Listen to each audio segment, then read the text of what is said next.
There were at least 13 mass shootings over this past weekend alone. They left 17 people dead and dozens injured.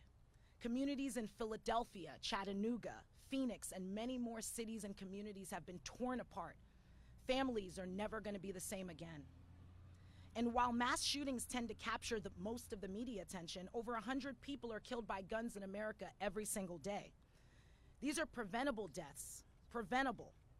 Gun suicides, domestic violence, community violence, unintentional shootings.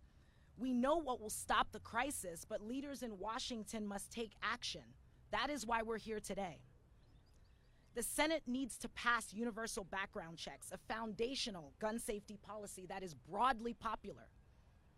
It must also swiftly confirm Steve Dettelbeck as the next director of the ATF so that the agency is better equipped to enforce the gun laws that are already on the books. The House and the Senate must also pass legislation related to extreme risk protection orders, as well as a law to ban large capacity magazines. We must protect families and intimate partners by keeping guns out of the hands of those who commit abuse. There is so little that Congress has done to prevent gun violence, and now is the chance to change that. Today is the day. President Biden led the gun violence prevention efforts after the 2012 Sandy Hook shooting, and as president, he has cracked down on ghost guns and pushed intervention solutions to cycles of gun violence. He must continue to have his administration address gun violence with bold leadership and effective solutions. So we have a very robust speaking program here today, so I'm going to do my very best to move us through this program efficiently. Robust, that's a good word, right? Yeah, really good. To that end, I'm going to begin the program by introducing someone who needs no introduction, House Speaker Nancy Pelosi.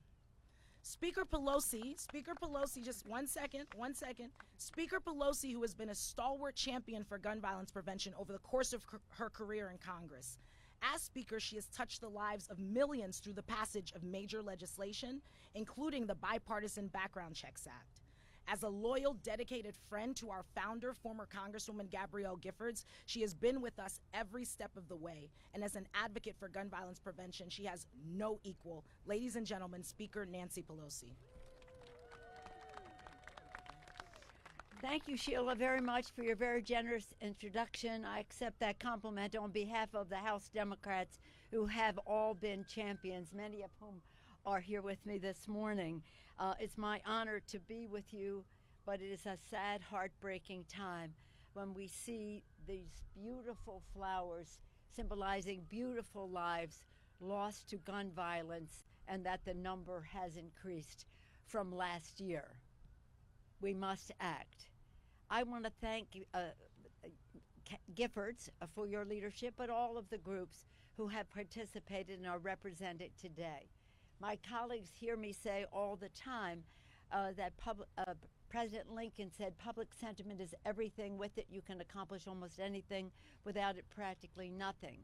I say that to all the groups here because your outside mobilization is essential to our success in saving lives and passing gun violence protection legislation. Behind me here you see champions, every single one of them having made the case, every single one of them making a difference. And their inside maneuvering can just take us so far. It's the outside mobilization. So give yourselves a hand for what you are doing on the outside. I have a lot to tell you today, but we have a great number of speakers, so I will just focus on Gabby Giffords. Gabby is, many of us had the privilege of serving with her in Congress, and when we had the sad news of the assault on her life, it struck us in a way that we had never really felt before. To watch her come back with physical speech and all kinds of therapies, the strength she had to come back to make this fight. Somebody asked me the other day, what are some of your brightest moments on the floor of the House? I said the brightest moment was the day Gabby Giffords came back to the floor of the House. And I never saw an ovation like that.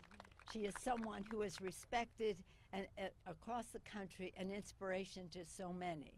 An inspiration that is, again, making a difference, but again, more needs to be done. I just do want to point out one of my colleagues, Lucy Macbeth, who is a constant everyday inspiration.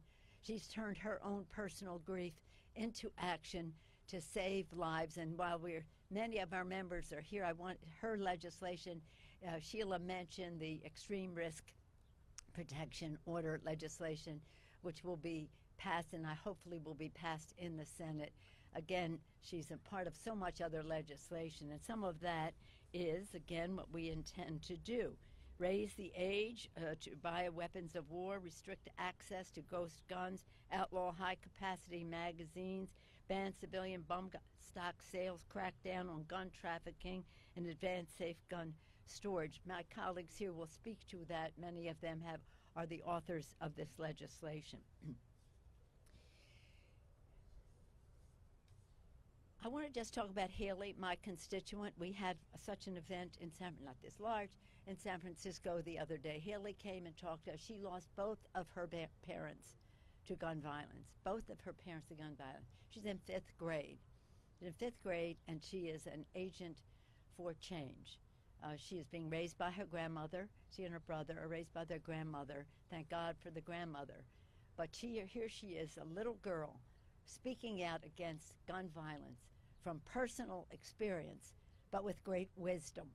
We owe the children of our country so much more than excuses for why we don't have legislation.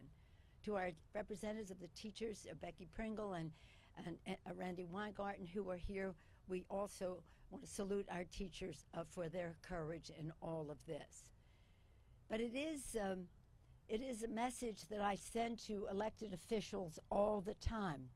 You can't vote for these bills because it's a problem for you politically. Understand this. Your political survival is nothing compared to the survival of our children. We must protect them.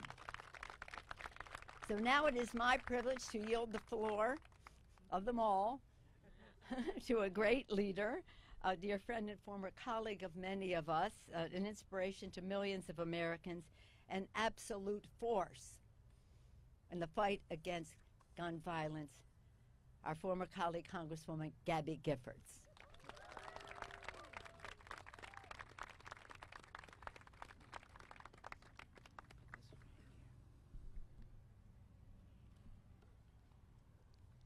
Stopping gun violence takes courage. The courage to do what's right, the courage to new ideas. I've seen great courage when my life was on the line. Now is the time to come together, be responsible. Democrats, Republicans, everyone. We must never stop fighting. Fight, fight, fight. Be bold. Be courageous. The nation's counting on you. Thank you very much.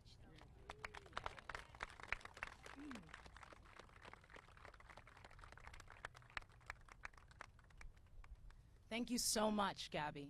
At this time, I would like to introduce Senator Murphy to the podium. Very much. Well, thank you all for being here. There's no words to express my gratitude to my great friend Gabby for what she has done to lead this movement, to grow an organization that is making a difference. Gabby and I were next door neighbors our freshman year in the House of Representatives.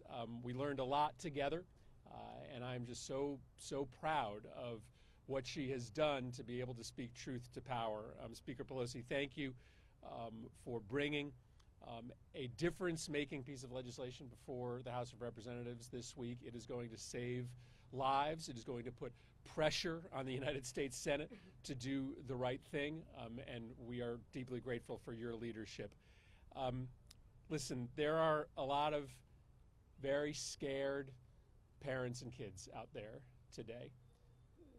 They are scared for their lives. They are scared for their safety. But they're also scared that democracy is so fundamentally broken that it can't step up and answer the most fundamental concern that any parent has, the physical safety of your children. Now, the world is paying attention because of what happened in Uvalde and what happened in Buffalo, and there's good reason for that. There's something deeply psychologically cataclysmic about that number of children, that number of adults losing their lives all at one time. But there's a slaughter every night in this country. Only in America do you wake up in the morning to 110 people having been killed the day before from guns. And so it's incumbent upon us to address the real story of American gun violence, which is the mass shootings, but also the daily homicides, the suicides, the accidental shootings. That's what this House bill does, and I'm grateful to my friend Lucy Macbeth for her leadership as well. But the Senate needs to act now. The Senate can't wait any longer. And so we are this week extending a hand of partnership to our Republican colleagues, but we are not going to settle for a piece of legislation that just checks a box. Right? We are only going to move forward with a piece of legislation that saves lives. And we would not be in a position today to be able to have serious negotiations about life-saving anti-gun violence legislation if not for the movement that you are all a part of, if not for the organization that Gabby helped found, if not for many of the other organizations that are represented here. We have built a movement, right, that is making clear to members of the Senate and the House that if you don't do the right thing and support 90% of your constituents, then you're not coming back to the House of Representatives of the United States Senate. And so I'm grateful to this memorial. This is incredibly moving to look out over these bases. Important to remember that this represents those whose lives were lost.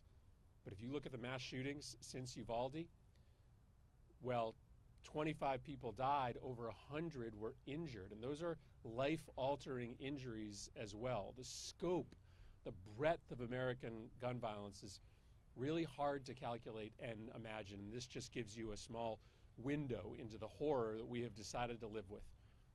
Hopefully we make a different decision this week, and that will be in part thanks to the movement that Gabby has helped to build and the action of the House of Representatives. Thank you very much for being here today. Thank you. At this time, I would like to call up Senator Blumenthal. Thank you. Thank you so much. Thank you to Giffords, all of you for being here, bringing us together at this critical, really historic moment, a moment of opportunity that we must seize. Now, I want to begin with a story about orders, no public attention. Gabby Giffords came there to give heart and hope to those families that gathered, their lives broken. Literally, most of them still raw with the tears and the grief of that moment. And Gabby Giffords, by her presence, by her words, by the force of her personal story, gave them heart and hope, and they have been champions. The Sandy Hook survivors and families have been champions of gun violence prevention. And I want to pay tribute today to all of the survivors who continue to come forward, continue to relive their stories of horror and heartbreak. And Gabby Giffords gives them, all of them, the role model and the mentor and the example of personal courage, grace under pressure, that inspires us all. So if you take nothing else away from today, it is her message: fight, fight, fight. Never, ever give up. And we know, and I'll be very blunt, we know that the gun lobby is still out there. They are continuing to intimidate and threaten our colleagues. Republicans have yet to stand up to them. We still have an uphill battle. But we are determined to seize this moment and save lives because we have a responsibility to the American people and to our own conscience. And you have created the movement. Giffords, all of these organizations have changed the political face of America in these 10 years. I've seen it happen. We were crying in the wilderness 10 years ago. You have changed the political dynamic and landscape, and Gabby Giffords has been our leader. And now we need to fulfill the promise of this moment. Not with window dressing or face saving, not with checking the box, but with real and meaningful action. And if we can do it on red flag laws and improving the background check system, and yes, mental health, school security, why not raise the age that's required to purchase guns? Seems to make such simple sense. All of these measures are common sense, sensible measures. And I've been privileged to partner with many of the House colleagues who are here today, Debbie Wasserman Schultz on background checks for ammunition, Adam Schiff for repeal of PLCA, the sweetheart deal that gives gun manufacturers absolute immunity. We need to continue to be angry and unsatisfied, because if we reach a compromise, and I'm very clear-eyed about the uphill battle and the work still to be done, but if we manage to reach an agreement, we will still have work to do. We will still have a lot of work to do on these common sense measures, and we will continue to be in this fight. So I want to thank you for being here today, but more important, for your continuing struggle. And it will be a struggle, and especially to those survivors who are here, because it is painful, it is grief-stricken, but it matters. Thank you so much.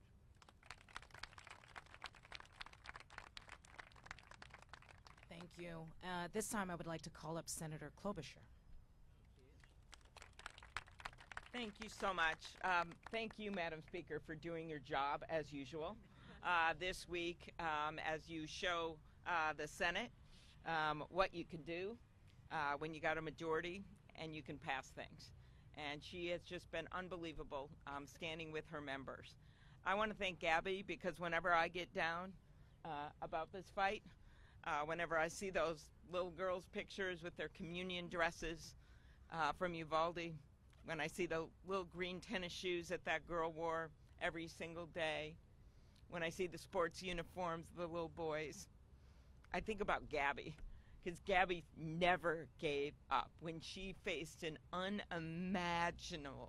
unimaginable tragedy, she just kept going and ended up back in the House floor leading this effort. So these flowers out there, to me, every one of them is someone that someone loved. But in the end, those flowers are the grace of Gabby Giffords that we cannot forget.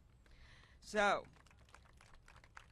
we have 20-some empty beds in Texas, 10 empty chairs at the dinner tables in Buffalo, including a guy that went to the grocery store just to buy his son a birthday cake and never came home.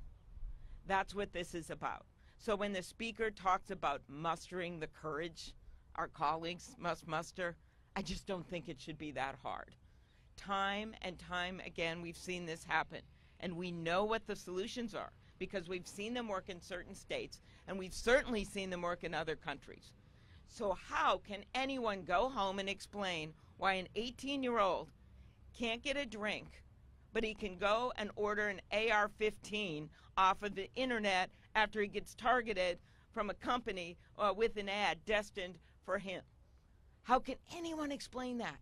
And so I think we have gotten to the point where you look at the numbers, 70, 80% of the public with us on that, where our colleagues can no longer walk. And that is why they're working with Chris and Dick. That's why we're working to get this done. So number one, I'm for an assault weapon ban, okay? I think you're not surprised by that. But 18 to 21 would be a major game changer in a lot of these shootings. Number two, doing something about the new technology, the ghost guns, doing something with Lucy's bill on the extreme risk orders, knowing that that has worked and bringing that out across the country, closing the boyfriend loophole, which thanks to the Speaker's leadership, they actually passed in the House with, wait, get this, 29 Republican votes voted for the Violence Against Women Act. Then it got stripped out in the Senate. I'm not going to go into it. I won't. Moving forward, we're moving forward. But this is an opportunity to close that loophole, as we know the number of deaths that result in domestic violence cases.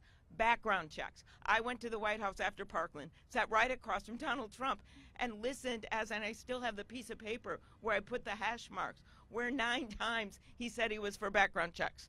And then the next day he went and he met with the NRA and he changed his mind. Well, the public is onto this time. They've seen those kids.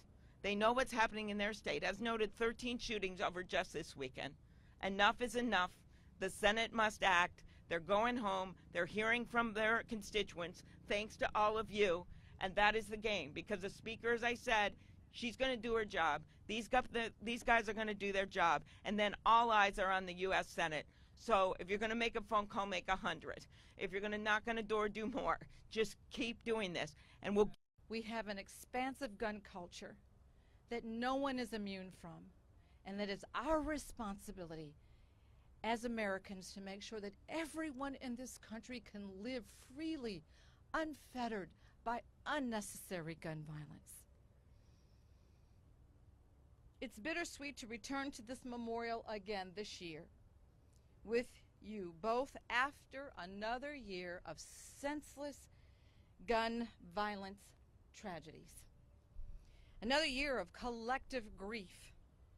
And I thank all of my colleagues in both chambers and the community leaders that are standing with us today, and all of the gun violence survivors, and all of you that are on the ground building the movement for safer communities. Thank you, thank you, thank you for being in this fight to save lives. It is truly heartbreaking to again be reminded of this memorial's painful symbolism. These 45,000 roses add up to represent this year's haunting death toll of our uniquely American epidemic. We are paying for the weapons of war on our streets with the blood of our children sitting in their classrooms. We are paying for unfettered gun access with mothers and fathers waiting in line for a DNA test, forced to find out if the massacre inside the school claimed their child. An entire generation of children is learning that the adults they look up to cannot or absolutely refuse to protect them. Who are we as a nation if we don't protect the least of these? Who are we as a nation if we don't protect our most vulnerable? Who are we as a nation if we do not, for the life of God, protect our children? We all agree that the status quo is absolutely unacceptable.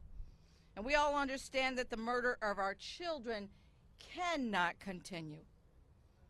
And I have faith with every one of you that's here today. I have faith in the promise of a better tomorrow, a better America, because we are definitely better than this. I have faith in the power that we have as a people to make change in our world and to make our nation brighter and better and a more humanitarian nation, and above all, to make it stronger. It's that faith that has motivated me each and every single day that I get out of bed, nearly for a decade now, since my son Jordan was taken from me from unnecessary gun violence simply for playing loud music in his car. A future with improved background checks and red flag laws like the one that I introduced and that we will be voting on this week. All of these measures we'll be voting on this critical, vital, important week. A future that keeps guns out of the hands of those who should not have them. A future that keeps our children alive and thriving. It's a future that is entirely possible. Yes, it is possible. It's one that we can build, and it's one that I intend to spend the rest of my life fighting for. Because this ever-growing club of violence of survivors like myself and many that are standing in the crowd today, and with Gabby, so many of us here today, there are too many members of us in this club, too many lives lost to unnecessary gun violence. We cannot wait another moment. We cannot wait for the Senate to act. They must act now. Lives depend on it each and every moment. Who are we as Americans if we do not act? Thank each and every one of you for finding it important to be here today to memorialize all those that we have lost and all those that we will continue to lose if we do not stand up, if we do not fight the NRA gun lobby, if we do not find it important to save our children. Thank you.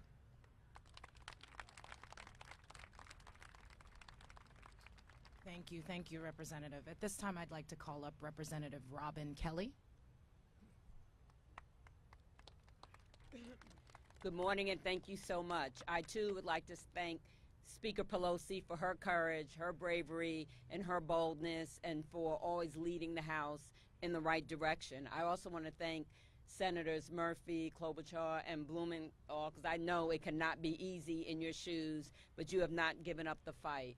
And I want to thank Gabby and Lucy and survivors in the audience, because you don't have to do this. You can go on with your life, but you're being so selfless, and you're sharing your stories, and you're fighting with us, and you're showing your courage and bravery. So I just want to give a hand to all the survivors in the audience, and thank you so much.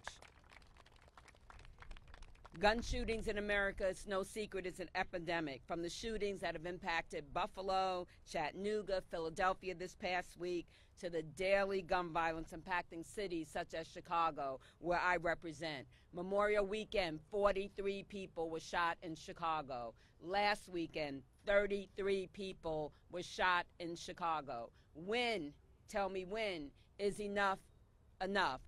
How many have to die, or who is it, before we truly take action, before we get this done? I've been working since my first day in Congress and before to pass gun safety legislation, and I'm encouraged that we're taking action to combat gun violence when the House votes this week on the various bills. But don't be fooled. It's not just us. It's not going to take just us. We need all of you in the fight. We need you to call your senators and your House members to let them know that you are watching. You are watching, and what you see will influence what you do at the polls. Not telling you who to vote for, but what you see will influence what you do at the polls. And please, I hope some of you are from some of those red states, because we need your help there. We need your help there. I have a bill, my Prevent Gun Trafficking Act, which is included in the Protecting Our Kids Act, because you often hear Chicago has the toughest gun laws, but look what happens there. Well, over 60% of our crime guns come from Indiana and Wisconsin. And since I've been in Congress, the laws in Indiana and Wisconsin have gotten easier to buy a gun. And those of us that live in Illinois and live in Chicago, we are paying the price with our lives. So we have to get these bills passed. The Senate has to do their part. We don't want them to be the place where bills go to die. Also, we have to get the director of the ATF in place, because there has not been leadership there, and that is extremely, extremely important. Finally, Democrats in the House must continue to work for the American people and look at what other bills can help end gun violence. It's not just the bills we're talking about now, but we need bills that work with intervention and prevention. Like we have a bill with Stephen Horsford and Senator Cory Booker that was in Build Back Better that we couldn't get passed. But we have to pass the Breaking the Cycle of Violence Act so that our kids pick up hobbies and new lessons and job skills and not pick up guns. And in all of this, we have to think about our teachers. They go to work to teach, not to worry about losing their lives. We have to think about cashiers in a grocery store, or people that do hair in a salon, or people going to watch a movie. That's our right also. It's not just about, I'm not against the Second Amendment, but also I have a right to play in a park, the right to ride on a bus, the right to go to a movie, and we have to protect these rights. Thank you so much. Thank you, Representative. This time I'd like to call up Senator Schumer. Well, thank you very much. I want to thank Gabby Giffords and the Giffords organization for putting this event together and having all of us here, the broad panoply of people who support gun safety. Now, many of us here have spent years, decades, on gun violence. I'm the author of the Brady law. There are tens of thousands of people living today. They don't know who they are because that law was passed. I put the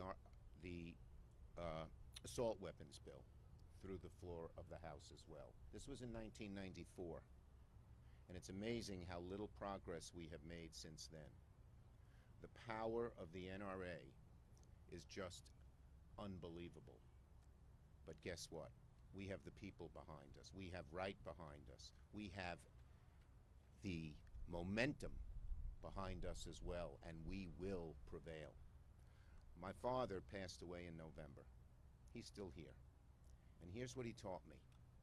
He taught me two things: help people who need help. But the second thing he taught me is, if you're doing the right thing and you persist, God will make sure you succeed. Yes. We are doing the right thing. Are we going to persist? Yes. And are we going to win? Yes. We will. We will.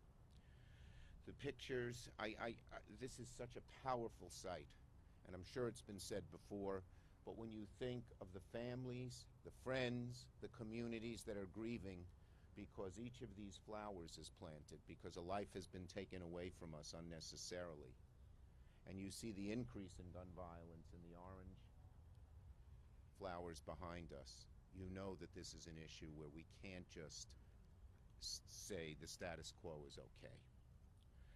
I was in Buffalo right after the shooting. I met a 3-year-old little boy, a beautiful little boy. His father had said, I'm going over to the top supermarket to buy you a birthday cake. His father never came back because he was black and at a supermarket. That was it. That was the reason he was shot. That little boy, that whole family, all of their friends will live with that the rest of their lives, as will the whole community of East Buffalo. And then in Uvalde, to see the pictures.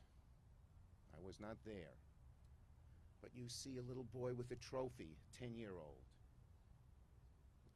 a 9-year-old with a sweatshirt proudly talking about what she believed in. And every one of us who has had kids has experienced those moments when our kids come home with those trophies or wear those t-shirts, and these kids are just gone. It's just, it defies words. It defies words. So I can't get out of my mind these people who have been lost, but there are so many others who were lost who all of these flowers represent, who we're not even knowing and seeing, but they and their families live with it every day. On Mother's Day, I met with 50 women, all dressed in white, all of whom had lost children to gun violence, and they were trying to reclaim their place in society. It was a powerful and an amazing experience, and all they said to me is, get something done. Get something done. This year already, as the orange flowers symbolize, we have had 250 mass shootings. We've only had 150 some odd days this year. That means more than one mass shooting each day. We hear of some of them, we don't hear of most of them. But the people who are victims, and the families of victims, and the friends of victims have all heard about them and will hear about them the rest of their lives. So I want to thank my colleagues. I want to thank Senator Murphy, who has been such an outstanding leader on this, Senator Blumenthal, who is working so hard on red flags, Senator Klobuchar, who has been one of our mainstays on this issue, and all of our House members who are here as well. As Majority Leader, I made clear that the Senate will vote on gun safety legislation in the near future. Senate Democrats, led by the groups, including this group, your message to us is get something done. Get something done. We know we won't get all of it done at once, but get something done. And Senator Murphy has asked me to give him a little time. He's working very closely with some of the senators here and others, and we are giving him some time. And we know in the proposal that they have, because so many of our colleagues on the other side of the aisle are unwilling to go forward, will not have everything we want. But that will only be the beginning. We know that the push for gun safety will continue, for universal background checks, for a ban on assault weapons, and tough red flag laws, and so many other things will continue even after these rounds of discussions have terminated. But we're going to get something passed through this chamber as long as it will make a tangible difference in gun violence. Who do we owe it to? We owe it to America's parents. We owe it to America's kids. We owe it to every person now who is worried as they see somebody, as they walk down the street or walk at a train station or an airport or take their kids to school, that they won't be next. All of America is thinking of that now, because these rounds of gun violence have been so frequent and so deadly. We're under no illusion that what we want to do remains a tall order. We know that so many on the other side of the aisle have their heads in the sand and are unwilling to do what 90% of America wants them to do. But we are going to persist. And we are going to persist until we succeed, until we don't see any more pictures of 10-year-olds with trophies. We don't hear any more stories of 3-year-olds whose father was shot down in a store because he was black. We don't hear stories from all of our communities that people are still afraid because gun violence is so rampant. We will fight until that is over, O-V-E-R. Not half over, not three-quarters over, but over. So let me thank once again, the Giffords organization and Gabby for her tremendous strength and courage. Let me thank all of you who are fighting so hard to make sure we get something done here. And let me thank the American people who are calling minute by minute their senators, their congressmen, their representatives, and say, just get something done. Thank you, everybody.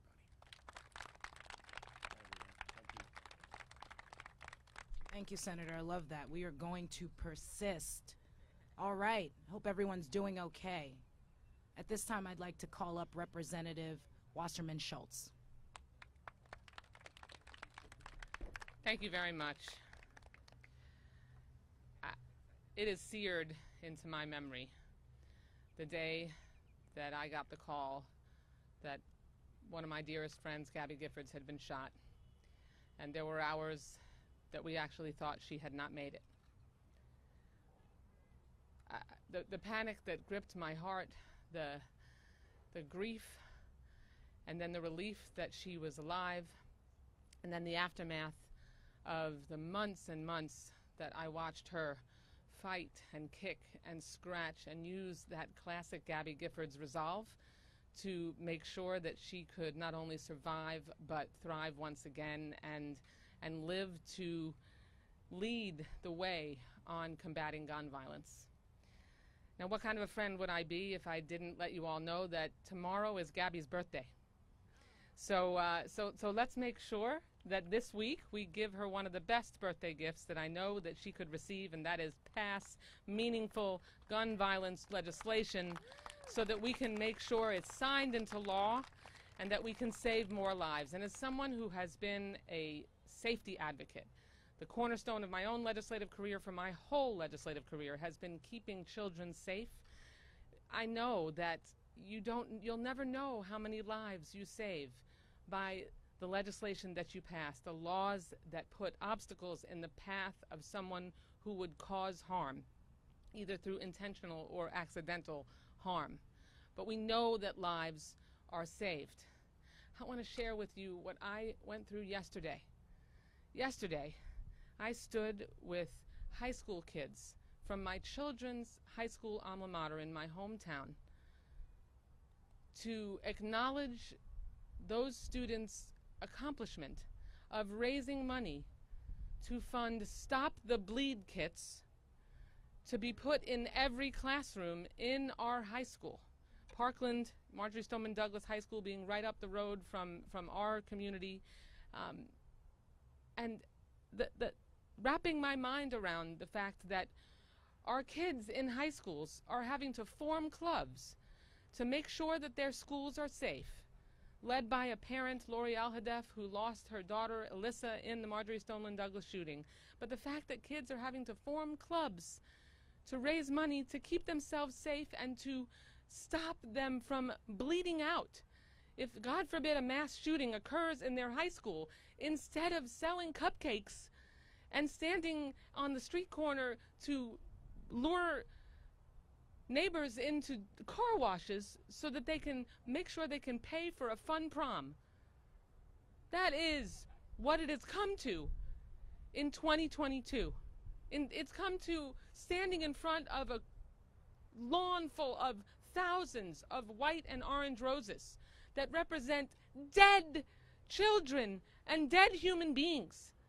It doesn't have to be this way. And I'll tell you, it is possible for us to pass gun violence reform. If there's any state in America, Florida would be the one that would be the biggest challenge. But after Parkland, our Republican majority legislature, pushed by families from Parkland and from communities across our state, made sure that we raised the age from 18 to 21 that you could purchase a gun, made sure that you had at least a 3-day waiting period before you could purchase a gun, passed those extreme risk protection orders, otherwise known as red flag laws. Laws, not incentives, but laws, to make sure that we could remove guns from people who would do others or themselves harm. If you could pass that in the state of Florida, you can pass it anywhere. And we have to make sure that we give you the resolve, give the parents and the communities across this country the resolve to continue to push us. That's why legislation that we are going to have in our package this week is going to continue to put pressure on the United States Senate to at least do something. We're legislators. As legislators, we delight in incremental change. We have to, or we would all crack up. But I'm here to tell you, and I'll close with this, and Senator Blumenthal is still here, and I want to thank him for being the Senate lead, as I am on the House side, to pass Jamie's Law.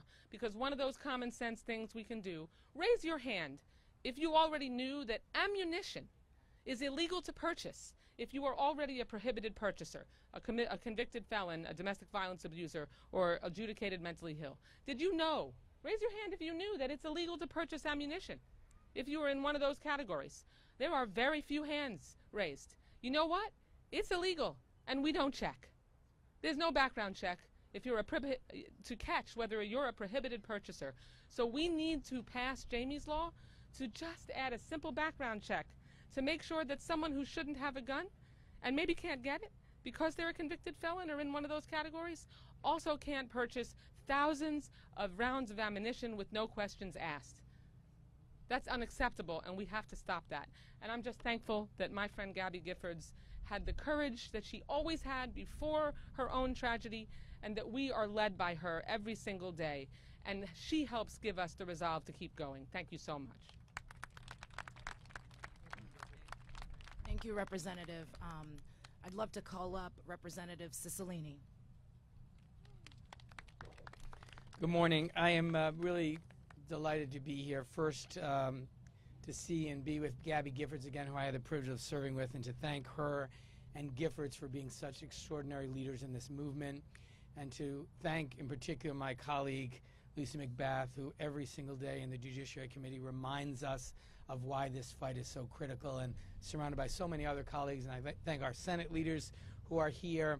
And I want to just make a couple of points. One is, you know the numbers. We have a gun violence epidemic in America. Guns are now the leading cause of death for American kids. Let that sink in. The leading cause of death. More than 200 mass shootings this year alone, 27 school shootings this year alone, 45,000 families whose lives have been destroyed because of gun violence being symbolized by these flowers here today. And sometimes we lose sight because these numbers are so enormous. We should recognize that those who have survived gun violence or lost a loved one to gun violence, like Lucy or like Gabby or like so many who are here today, every time we have one of these gatherings to advocate for this, those families relive their experiences of getting that phone call, of identifying the body of a child, and all of the horrors that come from this gun violence. And so I think it is hardest to explain to anyone. I'm on the Foreign Affairs Committee and the Judiciary Committee. When I travel, inevitably, in every meeting with foreign leaders, they say, what is going on in America with guns? Why can't you fix this? Because great democracies can solve big problems. And to the young people who are part of this movement, I want to apologize to you. You should not have to be here. You should not have to be at a rally. You should not be demanding that you be able to go to school and be safe. That's on the adults. That's our responsibility, and we have failed you. But we have moved 2 really good bills to the Senate. We're going to move more this week, and it's on our Senate colleagues, particularly our Senate Republicans, who are blocking even universal criminal background checks, supported by 95% of the American people. Something is wrong, and by the way, it's not just the power of the gun lobby. It's the weakness of our elected officials who are willing to do the right thing to protect the lives of the constituents they serve. It's on the Republicans who are blocking this in the Senate. So I want to say thank you for being here. Thank you for what you are doing. We need to change the paradigm in America. So no longer can elected officials say, oh, you know, I'm worried. Politically, this might hurt me. It has to be the reverse. It has to be politically, you will not survive if you don't stand up and advance gun safety legislation in this country. That's the political risk, and you're helping change that. Thank you. Thank you, Representative. At this time, Representative Escobar.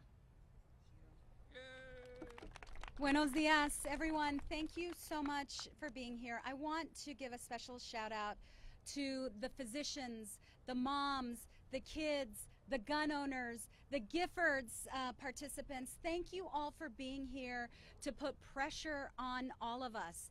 And I'm going to give a few words in Spanish for our Spanish language media. Les quiero dar las gracias a todos que están luchando con nosotros para evitar la tragedia que hemos visto en El Paso, en Uvalde, en otras comunidades. No tenemos que vivir y morir así en los Estados Unidos. Podemos cambiar las cosas si tenemos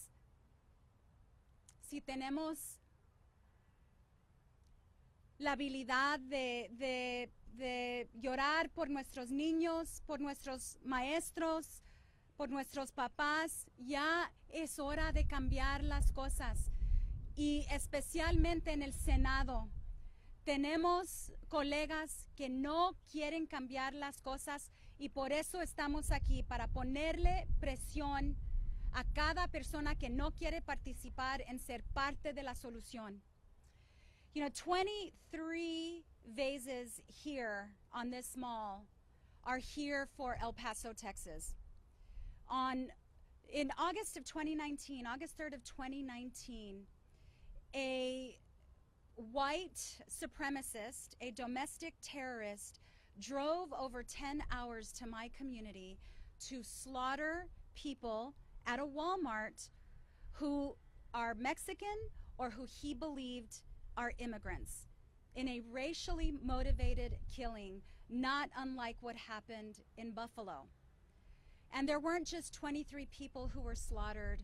There have been dozens of people who were injured who still today have to go through physical therapy, have to have surgeries, have medical bills as a result of that. And the entire community was devastated. And so this week, the House of Representatives is going to take action. And we will be taking action on a number of bills. 4 of those bills would have addressed the last 4 mass shootings in Texas, in Midland, in Santa Fe, in El Paso, in Uvalde, raising the age from 18 to 21, ensuring safe storage to avoid children getting into guns, background checks, and red flag laws. We know what it takes to change things. We know it. Those 23 people in El Paso didn't have to die. And let me tell you, my friends, it is no longer a question of if this kind of carnage will come to your community. It's a matter of when it will come to your community, unless we act. So we will take action in the House. And Senator, thank you for being here. Thank you for your leadership. And it was great to see the Senate Majority Leader and Senators Klobuchar and Murphy here. But I do want to say, please don't give us a fig leaf. Please don't give us a fig leaf. Because let me tell you, it wasn't, in El Paso, it wasn't the mental health, it was the hate. And in El Paso, it wasn't the school, it was the grocery store. In other communities, it's the hospitals, it's the outdoor concert venues, you name it. Every person in this country is vulnerable. And no, it's not the doors, it's the guns. It's the guns. So the answers are clear. It is on us. This week, the House will act. And we need to keep the pressure on the Senate. And let me tell you, I know we're not supposed to be political, but you need to hold us accountable. And whoever doesn't vote for safety in America around guns, November is coming.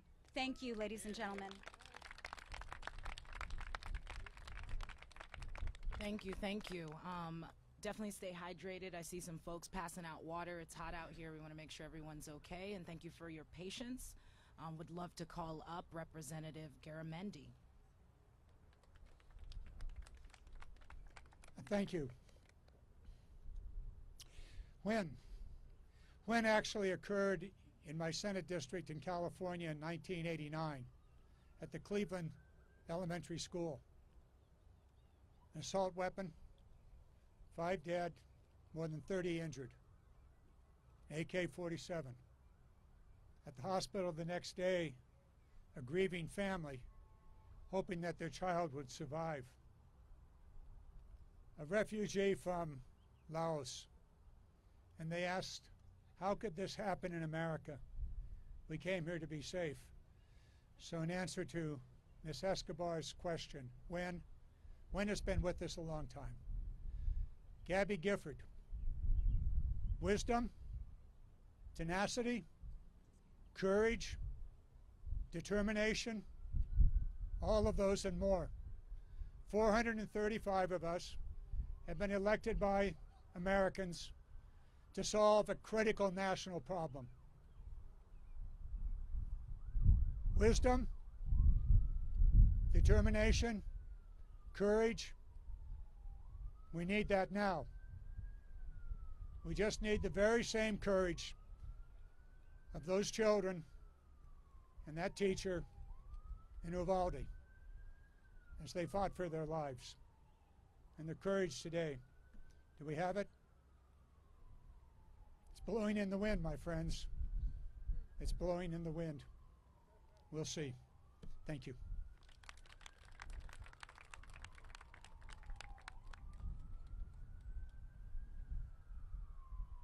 All right. Thank you, everyone.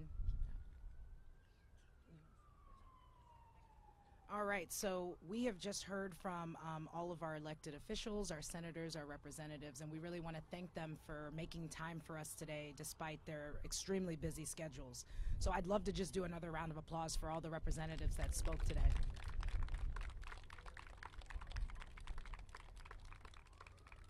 All right, at this time, I'm going to introduce you all to a slew of amazing speakers, activists, folks that work in the movement, folks that work outside of the movement that are inextricably linked to gun violence. So I would love to call up Greg Jackson, the Executive Director of Community Justice Action Fund. Greg, are you here? It's coming up.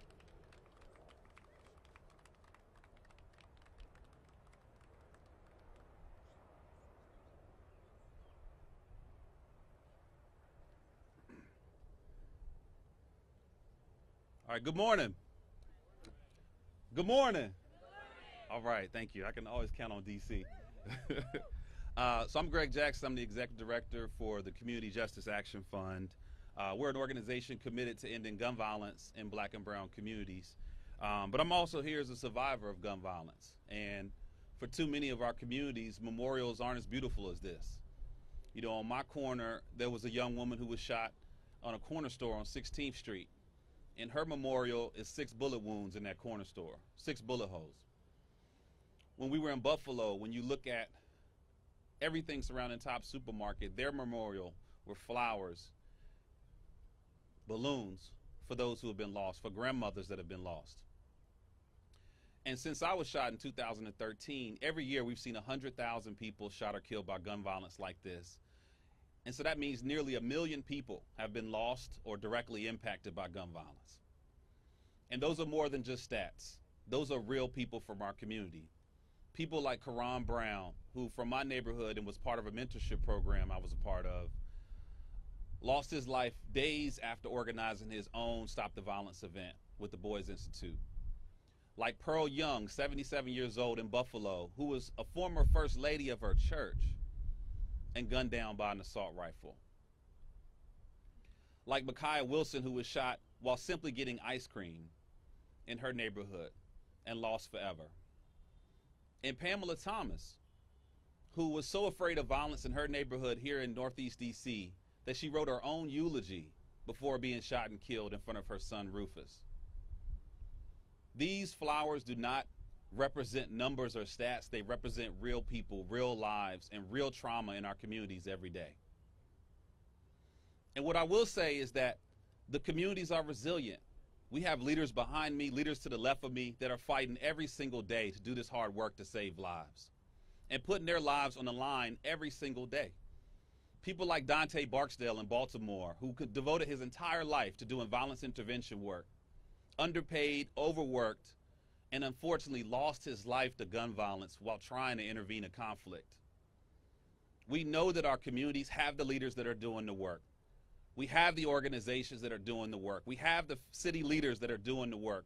What we don't have are the resources and the policy needed to address violence effectively. And that's why we need Congress to take action. We need bills like the Prevent Gun Trafficking Act to make sure that guns are not being flooded into vulnerable neighborhoods and communities like those in Northeast and Southeast DC. We need the Break the Cycle of Violence Act that would invest $6.5 billion into violence intervention and prevention programs. And we need Congress to take the courage to act to pass the Protect Our Kids Act package. So we're standing here as community leaders, as activists, but most importantly, the people that are doing the real work every day. And all we're asking of Congress right now is to do their job and support the people who are fighting hard every single day. So thank you again, and we look forward to seeing Congress taking action this week. Thank you, Greg. I'd love to call up the president of the American Federation of Teachers, Randy Weingarten.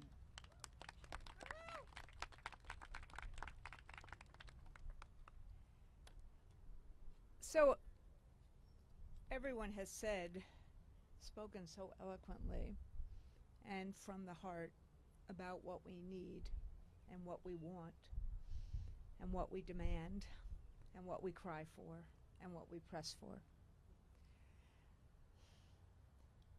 There's anger, there's sadness, there's sorrow. There's a sense of resilience and persistence. And these activists behind me, they're never going to stop. Thank God. And in their name, We remember those who died, including teachers' kids. 3 of my members died in Buffalo, murdered in Buffalo. The doctors in Tulsa, the kids and teachers in Uvalde, the grocery store goers in Buffalo, and then countless others whose names we don't know right now, but their families do. Guns and hate create violence. In lots of other places in the world, there's hate. But because of the laws that have been passed, there's not the mass shootings that we have here. No one is talking about the Second Amendment. No one is calling for us doing any violence to the Second Amendment. What we are calling for is gun safety. When we called for airline safety, everyone came on board. When we called for motor vehicle safety, people came on board. When we called for tobacco safety and alcohol safety, why can't we have safety when it comes to guns? Why can't people's lives be more important? There are things we can do. There are things we can do. We're all doing our jobs. Becky's members, my members. Every activist is doing his, her, or their jobs. I'll end with this. I was in Buffalo last week and at the Topps Memorial, before we were about to do a community rally, and a young woman with her daughter, with chalk in hand, just wrote, "Do something." Yes, of course we will hold people accountable if they don't. But it would be much better for our democracy, in the names of those who have perished through murder through guns, if we, as America, did something now.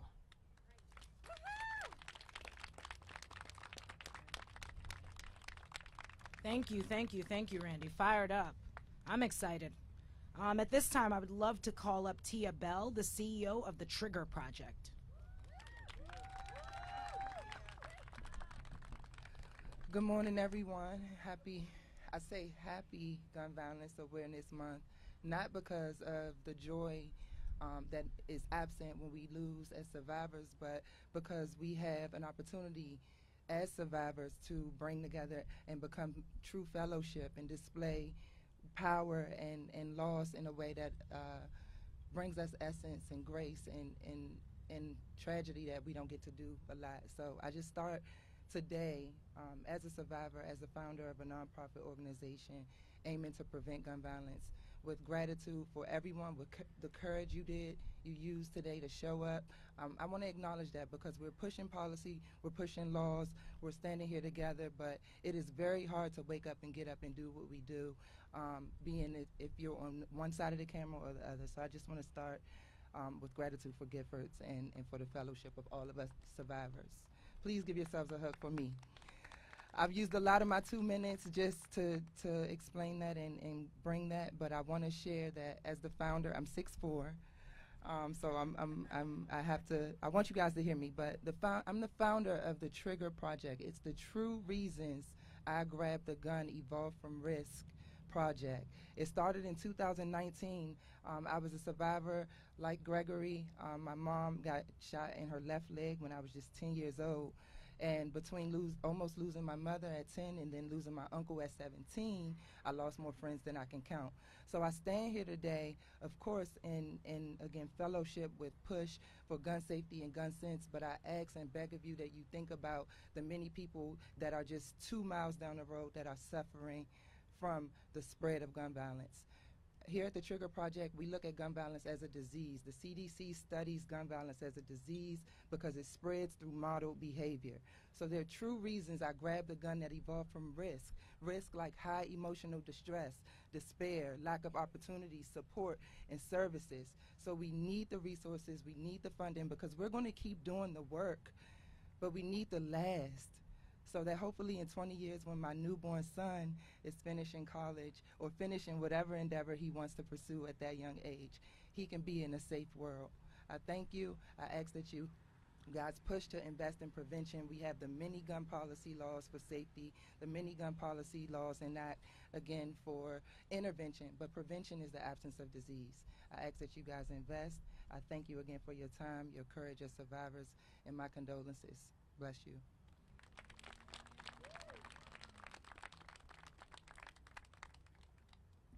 Thank you, Tia. Would love to call up Chris Brown, the president of Brady.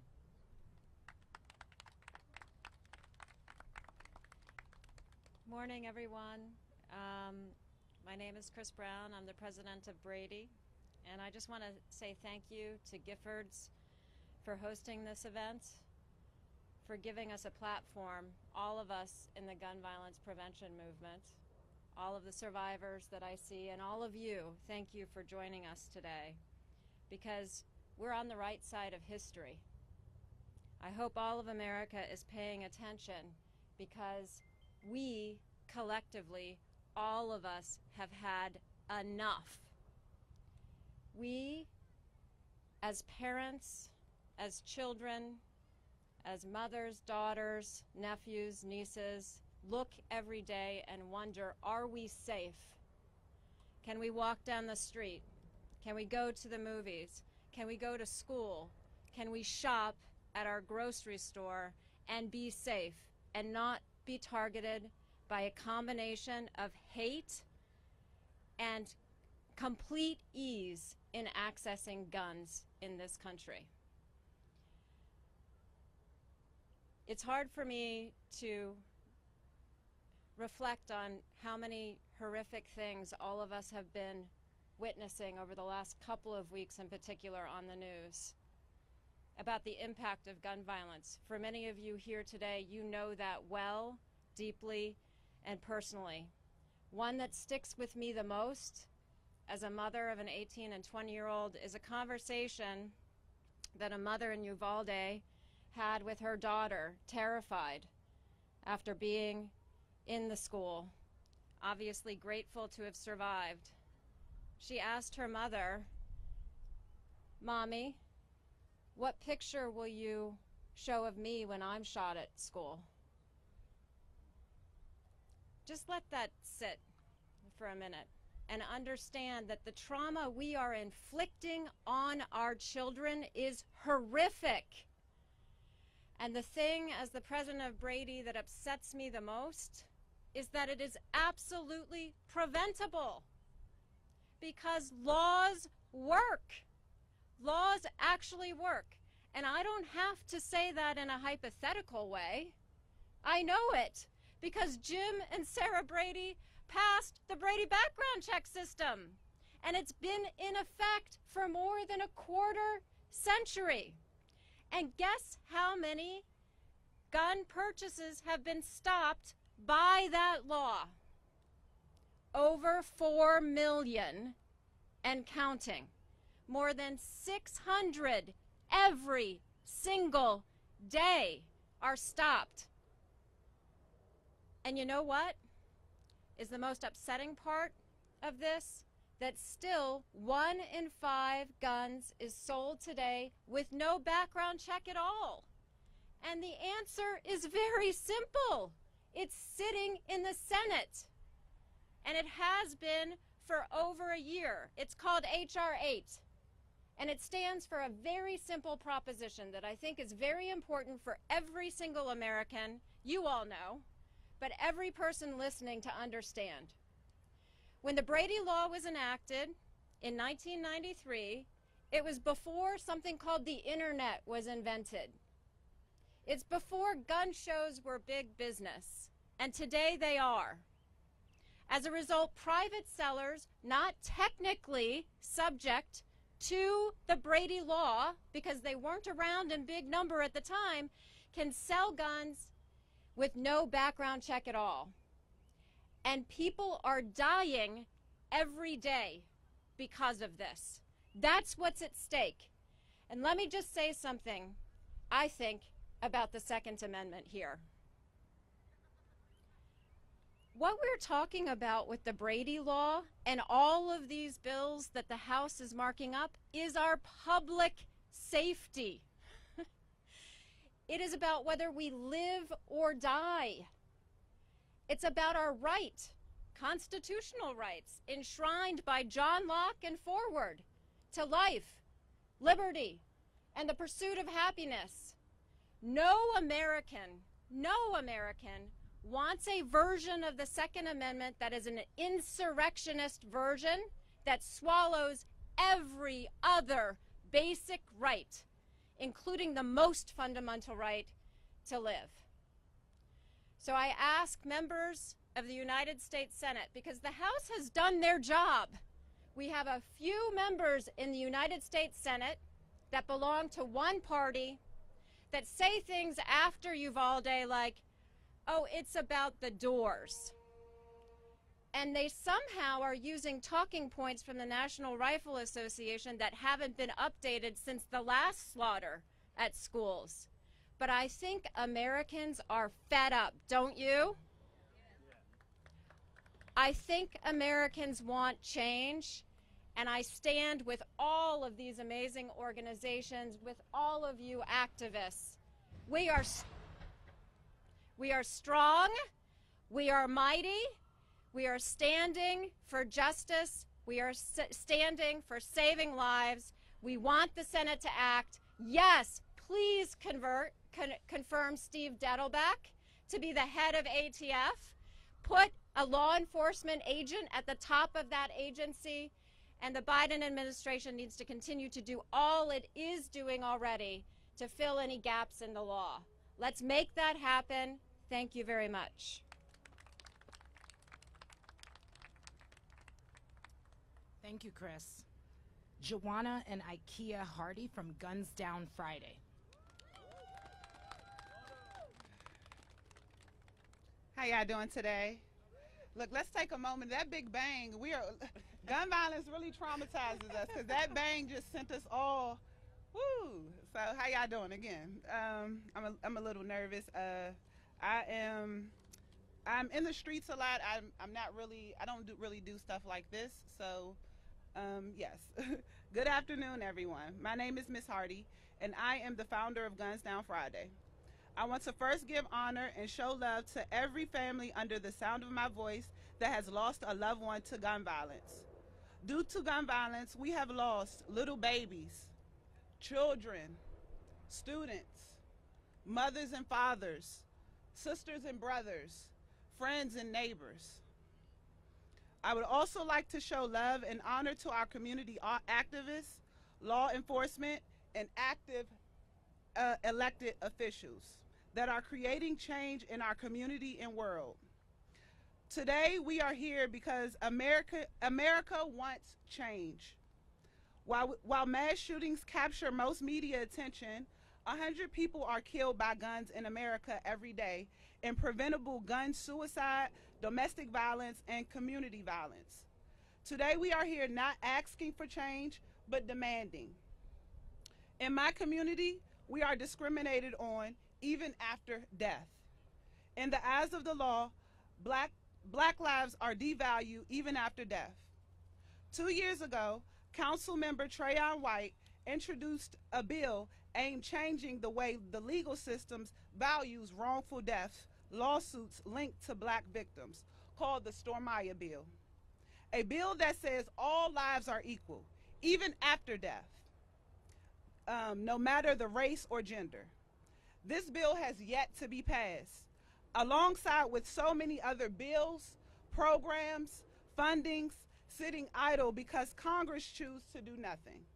Congress, the time is now. Can y'all say it with me? The time is now. I can't hear y'all. The time is now. Thank you. Guns Down Friday, guns down in our home streets and communities.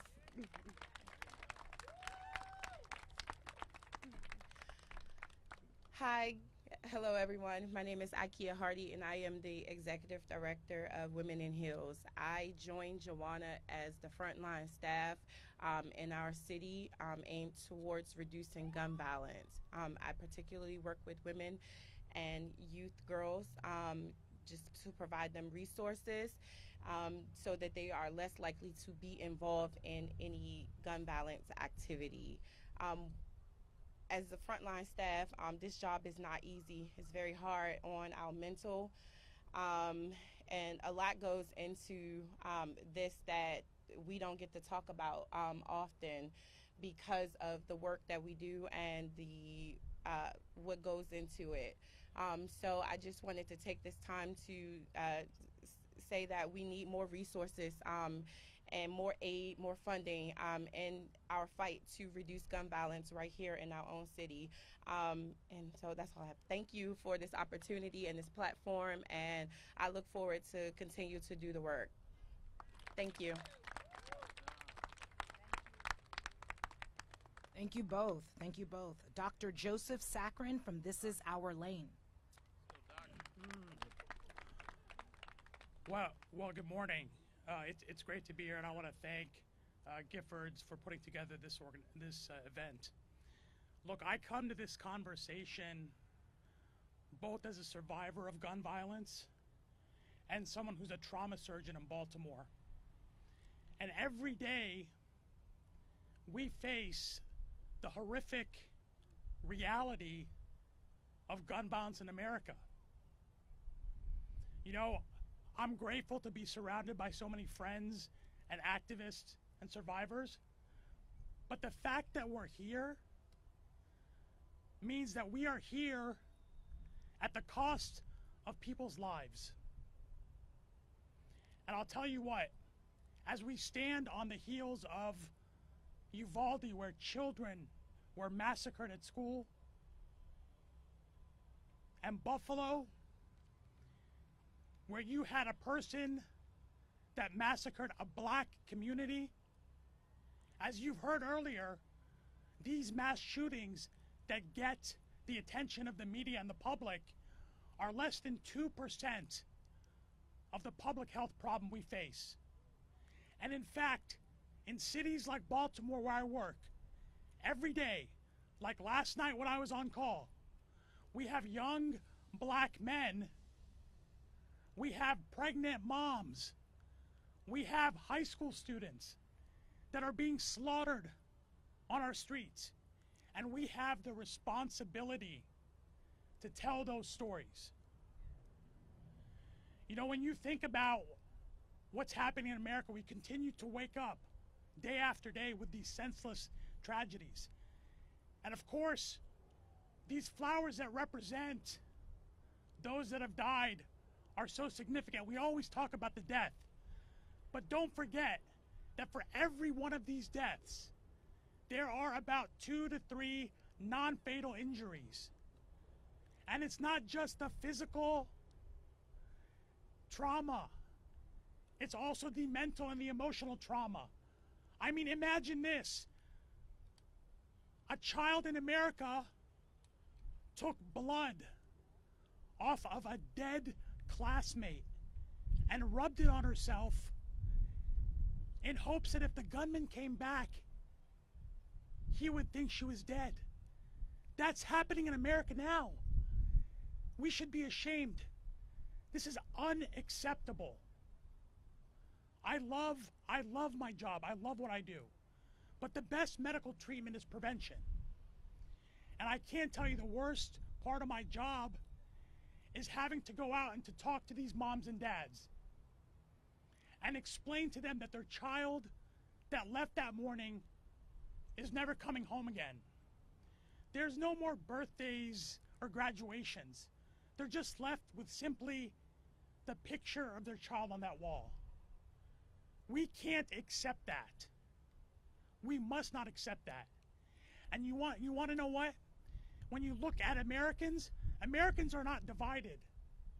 The majority of Americans want common sense legislation. We must demand that our Senate act not one more moment. This is not a Democratic problem. It's not a Republican problem. It's a uniquely American problem. And I implore the Senate to act this week and not waste another moment. Thank you. Thank you, Doctor. Would love to call up Becky Pringle, the president of the National Education Association.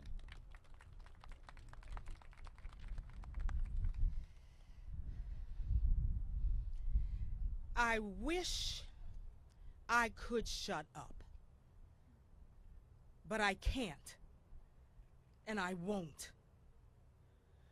Those words by Bishop Desmond Tutu capture the level of resolve and determination we must have in this moment. I am Becky Pringle, president of the National Education Association. I stand before you with the power and might of the 3 million members of the NEA, saying they will not shut up, they will not stop, they will not give in until Congress and the Senate do their jobs. We were joined today by those members of Congress and the Senate who have already done what they know is right for our students. But we have others who don't seem to care about these flowers behind us or the real lives that they represent. 23 years ago, in April of 1999, I was teaching middle school in Harrisburg, Pennsylvania. I had no experience or training to answer the questions of my middle-level learners when they asked me, are we safe in our schools? It's 23 years later, and here we are. The question that we must ask, is this who America is? Is it? Until we pass comprehensive, common sense gun laws, which the majority of Americans support, it is who we are. But we are here to say no more. This is not the America we are going to be anymore. We have activists standing behind us who are saying enough, enough. We have people all over this country rising up and saying no more. We have our students.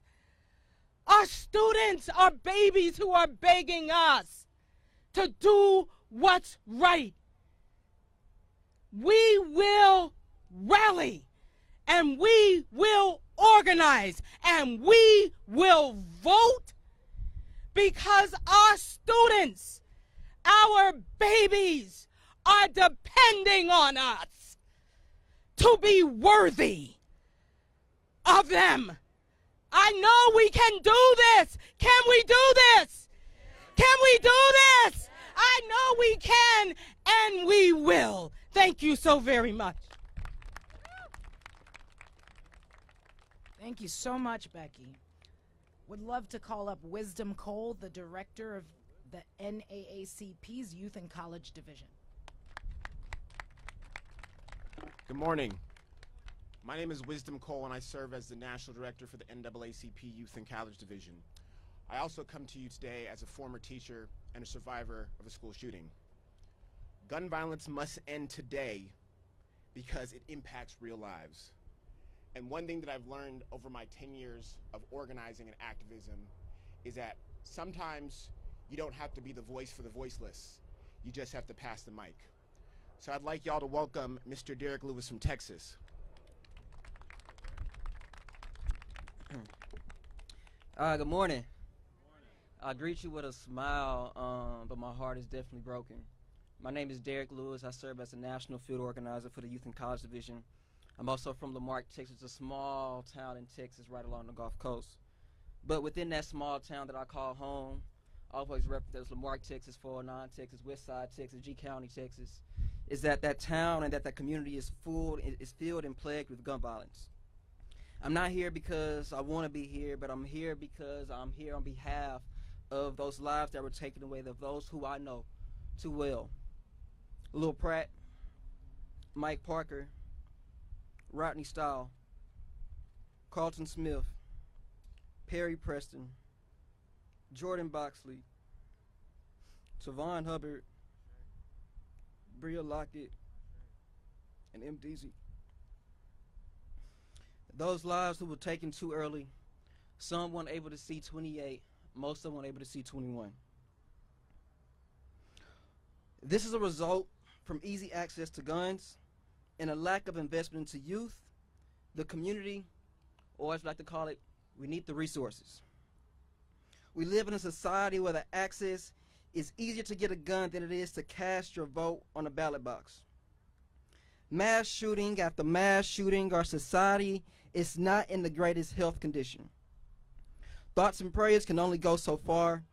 Doing the same thing and expecting a different result is insanity. We've been praying the same prayer since the 1990s. When are we going to move and understand that faith without work is dead, and we need action? The solution is policy.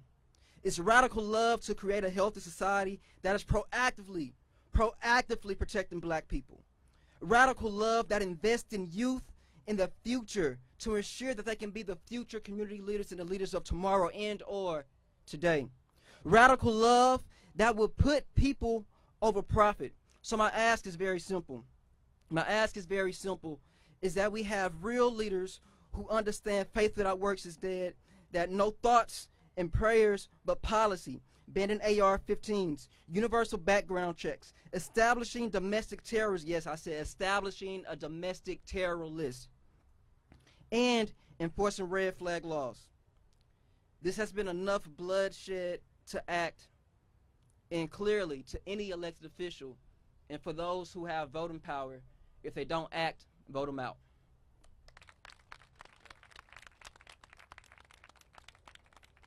Thank you, Wisdom. Thank you, Derek. Would love to call up Angela Farrell-Zabala, the Senior Vice President for Movement Building at Everytown. Thank you, Sheila. Thank you so much. Good morning, everybody. It may be afternoon. Good afternoon if it is. As you've all heard today, this is our moment. Senators are negotiating gun safety legislation right now, and this is our best chance in a decade to get Congress to act and pass these laws that will save lives. We're here to talk about what's at stake. We're here to lift up the stories of survivors, and we're here for each other. Because showing up for each other is how we've made it this far as a gun violence prevention movement, and it's how we'll keep going, even when it's tough, and it's how we're going to make the future of our country safer. My name is Angela Farrell-Zabala, and I'm the Senior Vice President of Movement Building at Everytown for Gun Safety and Moms Demand Action. But above all, I'm a mother of 4. I'm a person of faith. I'm a resident of the District of Columbia, and I live in Ward 7, southeast of the city. Our organization, all together, have been working in partnership with Giffords and so many others that you've heard from today to do one simple thing: stop this gun violence epidemic. I want to extend my personal gratitude to survivors here today for sharing their stories, and for all those who have spoken today, and all those for showing up, and everyone across the country who's turning in on live stream. As I said, our moment is right now. Every day in this country, more than 110 people are killed with guns, and hundreds more are wounded. It simply doesn't have to be this way. We don't have to accept this as normal. The Senate needs to hear from us. That means wearing out our dial pads, recruiting our family and friends to do the same, and making sure that there isn't 1 second that our target senators' offices or that their phones aren't ringing off the hook with one of us on the other end of the line. Already hundreds and thousands have sent messages and made calls to contact our senators within the last 2 weeks to tell them, do your jobs, take action, end this epidemic. When senators used to pick up their phones in their offices, it was the NRA calling, and now we're the ones calling, and we're demanding action, and we're demanding that they don't look away. That's how this movement is greater than the sum of its parts, because we show up, and we represent the overwhelming majority of people in this country in saying enough is enough. Again, thank you to all for being with us today and for everything you've done to make this moment possible. Thank you. Thank you, Angela. We have a few more speakers, so I really just want to commend those of you that are still here. We really appreciate your attention to this very, very serious issue. I would love to call up now survivor and activist Charles King with Helping Others with Life.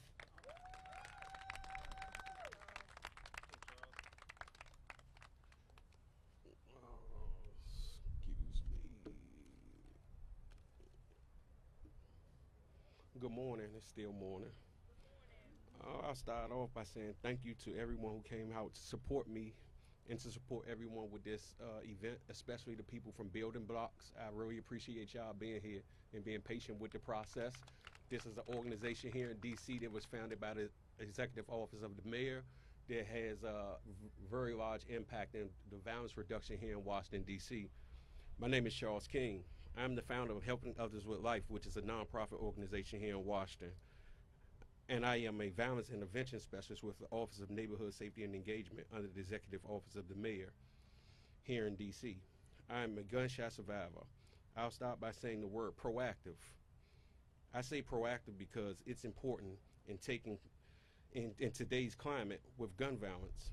I support universal background checks. The President pledged to provide funding to help reduce violence in areas of violence intervention funding and several other ways that I support. Today we stand before a gun violence memorial with a total of 45,222 flowers representing lives lost to gun violence in 2020. In 2020, I experienced gun violence personally as the mother of my son was a victim to gun violence that caused her death. She is represented today in this memorial of flowers. During my life, I have known gun violence victims, some fatal, some non-fatal.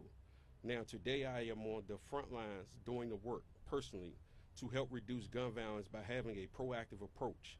I personally know that if we can reduce the guns with some of the measures being asked upon today by the people here, we can reduce the number of deaths potentially.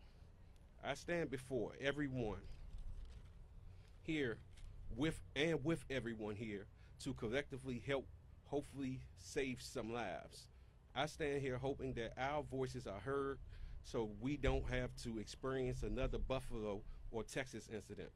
Before I end, I want to say together we stand, divided we fall, and thank you to the office of Ms. Giffords for the opportunity to be heard on this issue, and thank you to my son for being here with me today as I lend my voice on an issue that has affected us, impacted our lives both. Before I close, I just want to say thank you to everyone that does the work, the violence intervention work, because this is real work. We don't have the resources of the police department. Only thing we have is our word and our reputation and our credibility. And sometimes we can wind up being victims going into situations where there's a whole slew of violence going on. I live here in the Washington, D.C. area, and as you know, across the United States, the murder rate is rising drastically. The thing that I can say is I'm going to keep doing the work, and I know that those that's here that I see and that I acknowledge, I know that they're going to keep doing the work too. This isn't work to us. There's no amount of money that can compensate us for what we do on a daily basis. Thank you.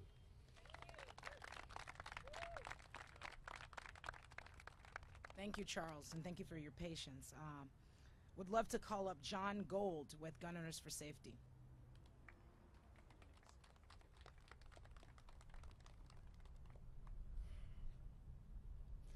Slaughter is too easy in this country, and it needs to stop.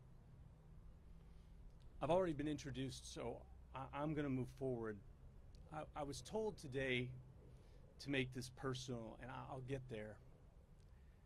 But as a firearms instructor of over 2 decades, I know that my Second Amendment rights and supporting practical gun safety measures are not mutually exclusive. They are necessary, they are prudent, and they are urgent. I'm not your usual gun safety advocate. but I should be. I've taught marksmanship and pistol craft for over 2 decades. I've been the victim of gun violence, and I've lost 4 people close to me to firearm suicides in the last 6 years. I have scars to remind me, but gun violence leaves more than just scarred tissue. It leaves you with more than physical damage. It leaves you with holes in your heart that tear at your soul. There's usually a point in a lot of these speeches where we ask for a moment of silence to honor the victims. I was going to do that, but I'm not going to today.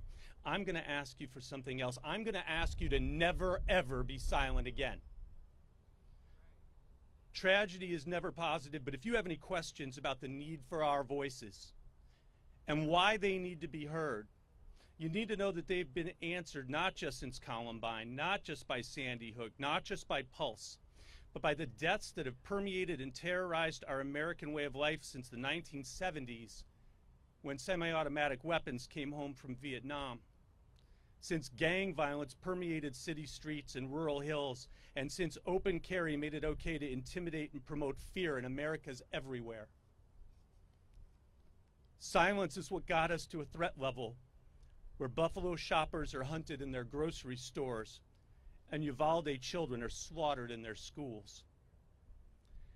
When I'm having problems, I use a line with my friends, I'm okay, but I'm not all right. Well, I'm not okay and I'm not all right. I'm a gun owner, I'm a firearms instructor, and I'm angry. I'm angry that our government once again offers prayers with mass slaughter in our streets, our stores, and our schools. I'm angry that the leading cause of death for children aged 0 to 19 is gunfire. I'm angry that irresponsible gun owners let 4 children die in 5 weeks in the state of Michigan because of unattended firearms. I'm angry that last year, while I was on vacation visiting my best friend in Indianapolis, I was on the phone with Giffords dealing with a mass shooting on the ground yet again. And that was back when I could probably remember the names of all of those shootings and read them back to you. And now we need a goddamn database. I want you to think about that. I want you to think about the fact that we can't recite the names of those shootings in order anymore because it's just too much for the human mind to handle. My anger has been a steady rise to a vicious boil. And I was going to say it's days like these that it boils over, but the truth is that it's boiling over all the time now. It's boiling over every day, every hour, every minute, and every second. I seem to always be angry now. I told you I lost 4 people in 6 years to firearm suicide. I wish they hadn't had access to the most efficient killing machine available. I wish we'd had a way to remove those guns without committing a crime. I wish we'd had red flag laws. I wish that we lived in a society that valued caring over Darwinism and hope over fear. I'm done wishing. I'm standing up for change, and I want you to stand with me. I'm going to turn that anger into action. I'm going to make partners, but I'm going to break down doors. As an advocate, I'm going to make them so tired of seeing me, they'll see me in their sleep.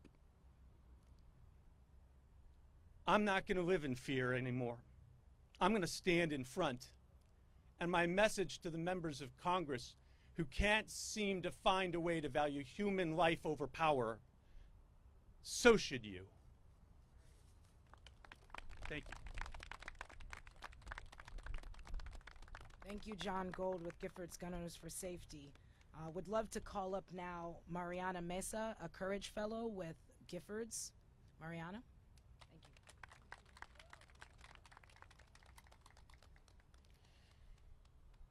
Hello everyone, my name is Mariana Mesa, and I am grateful for the opportunity to speak with you today as a Giffords Courage Fellow, traveling in from my hometown of El Paso, Texas. A city you perhaps recognize from a now fleeting story in the slew of your daily news. El Paso, a sprawling hearth of Latina culture and communal love as vibrant and unrelenting as the vivid sunsets and mountainous horizon that cradle it. Yet, the racially motivated massacre on August 3rd, 2019, rendered the beauty of my border community and its passionate individuals the subject of your yearly condolences masked behind the phrase, El Paso Strong. Similar to numerous every schools, every homes, every towns like my own. Oxford Strong, Uvalde Strong, sister cities in their transient notoriety left to find strength in devastation as our leaders shield themselves behind their sympathetic proclamations and vacant calls for action, each identical to the last. Leaders like Governor Greg Abbott are responsible for a heart-wrenching reality in which the names and the families behind these memorials become martyrs for the burgeoning pockets of politicians. Even just a few years of organizing in my community's name, including as a Courage Fellow, acquainted me with the fact that an extensive portion of those who carry the burden of martyrdom under gun violence are young people, with firearms constituting the leading cause of death amongst children. While this indicates the urgency of youth voices in the conversation surrounding gun violence prevention, it further attests to the downfalls of the media, often highlighting white, middle-class faces and failing to encompass the racial and economic identities of the victims of everyday gun violence. For the sake of Latina communities like mine and like Uvalde, do not forget about us again. Amplify the voices of the victims, community violence intervention, and mutual aid organizations over large nonprofits and politicians who exploit the grief of mass shootings. Additionally, recognize that gun violence transcends these incidents deemed newsworthy. Those closest to us, those most vulnerable can be affected, and thus necessitate an intersectional and comprehensive approach to community violence. We must deconstruct the culture of gun violence in America beyond regulating firearms, palatable rhetoric, and performative action. Do not grow complacent. Do not turn your back on us, for gun violence pierces through every lingering second of your inaction. Thank you.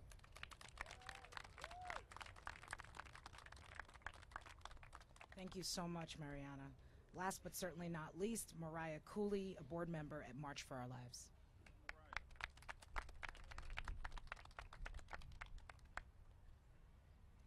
Hello, everyone. My name is Mariah Cooley, and I'm a student at Howard University, a board member for March for Our Lives, and I'm fed up watching people die across this country from preventable gun violence. Kids are being shot and killed, and our elected leaders are failing us. From Washington, D.C., through every state capital, where our leaders are choosing the gun lobby over saving our lives. No one is safe. The gun violence epidemic reaches every community, and especially Black and brown communities, every single day. From Columbine to Parkland to Buffalo to Uvalde, we are the gun violence generation, and we shouldn't have to be. I'm 20 years old, and I'm still fighting here today, and I've been fighting in this movement since I've been 17, and nothing has changed. And that's why so many of us are marching in D.C. this Saturday. That's why over 450 communities across the country are marching in their hometowns, because we are tired of these speeches. We are tired of the debate. I want to live. Kids are dying, and people are doing nothing. The time for action is today. It was yesterday, really. It was 20 years ago, for being honest, and nothing has changed. After young people marched for our lives in 2018 following the tragedy of Parkland, over 150 life-saving laws were passed in states across the country. In red states like Florida, we were able to raise the minimum age for firearms, and Virginia now requires universal background checks, and now Colorado prohibits firearms at election polling sites. But most importantly, my generation showed up, and our elected officials still failed. We had hundreds of thousands of voters in the midterm 2018 election, and we are still here today, and they're doing nothing. But we still have hope. We've always had serious, successful meetings with Republicans and Democrats in Washington, D.C., who are committed to taking action to save our lives. Dozens of us are speaking with lawmakers all week about this issue. But the meetings don't save lives. Action does. And we all march for our lives on June 11th. We will show those politicians that we are not just about talk, we're about action. Thank you.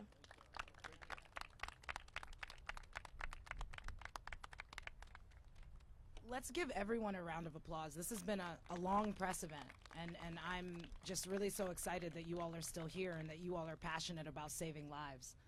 At this time, we're going to open it up to a few questions to see if press have any questions for anyone at Giffords or for any of the folks that are back here.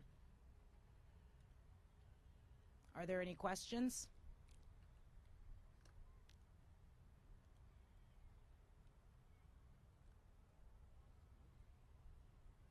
All right. Well, thank you all so much. We hope that you learned something and that you enjoyed the program. And we're really hoping that, we can push Congress to act so that we can prevent gun violence. Thank you all.